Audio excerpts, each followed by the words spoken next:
আজকের কাহিনীটি হলো রাহুল নামে একটি গরিব ছাত্রের। রাহুল ছিল ছোট্ট একটি গ্রামের ছেলে। ছোটবেলা থেকে তার পড়াশোনার প্রতি ঝোঁক ছিল, কিন্তু তার পরিবারের আর্থিক অবস্থা ভালো না হওয়ায় পড়াশোনায় মনোযোগ দেওয়া তার জন্য খুবই কঠিন ছিল। পরিবারে মোট 5 জন সদস্য ছিল, বাবা মা, 2 বোন আর রাহুল। বাবার একমাত্র আয়ে সংসার চালানো খুবই কঠিন ছিল। তবুও রাহুলের বাবা মা সবসময় চাইতেন তাদের ছেলে ভালো পড়াশোনা করুক। রাহুল যখন 10ম শ্রেণীতে পড়ে তখন তার বাবা একটি দুর্ঘটনায় গুরুতর আহত হন। পরিবারের আর্থিক অবস্থা আরো খারাপ হয়ে যায়। রাহুলকে পড়াশোনা ছেড়ে বাবার কাছে সাহায্য করতে হয়।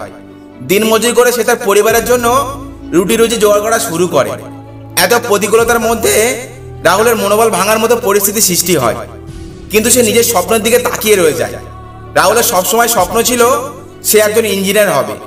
সে রাতে কাজ শেষে পড়াশোনা করত এবং দিনের বেলায় কাজ করত। গ্রামের একটি ছোট্ট লাইব্রেরি থেকে পুরনো বই এনে সে পড়তো। ইন্টারনেট বা অন্যান্য আধুনিক সুযোগ সুবিধা তার জন্য ছিল না, তবুও সে তার অঙ্গীকার ধরে রাখলো যে সে পড়াশোনা চালিয়ে যাবে। 12 ক্লাসের বোর্ড পরীক্ষায় রাহুল প্রথমবার খুব ভালো ফল করতে পারেনি। সে অন্তত হতাশ হয়, কিন্তু হাল ছাড়েনি।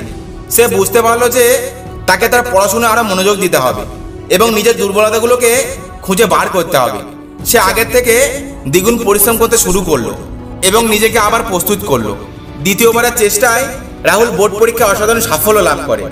সে বিজ্ঞান বিভাগে উচ্চশিক্ষার জন্য একটি বৃত্তি লাভ করে। রাহুলের পরিবার তার সাফল্যে অনেক আনন্দিত হয়। রাহুল বুঝতে পারে যে সে চাইলে সবকিছু সম্ভব।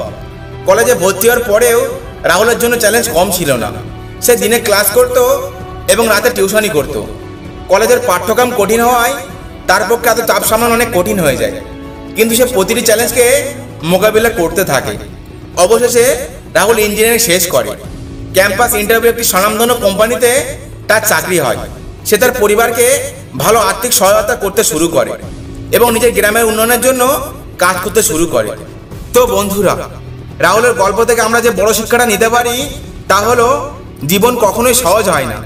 প্রচুর বাধা এবং প্রতিকূলতা আসবেই, কিন্তু যদি আমরা লক্ষ্য স্থির করি এবং কঠোর পরিশ্রম নিয়ে এগিয়ে যাই তাহলে সফলতা আসবেই। রাহুলের মতো আমাদেরও কখনোই হাল ছাড়া উচিত নয়। কঠোর পরিশ্রম এবং মনোবল দিয়ে সবকিছু জয় করা সম্ভব।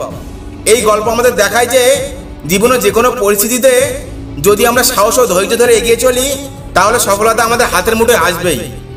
ভিডিওটা ভালো লাগলে অবশ্যই লাইক করে কমেন্টে জানান।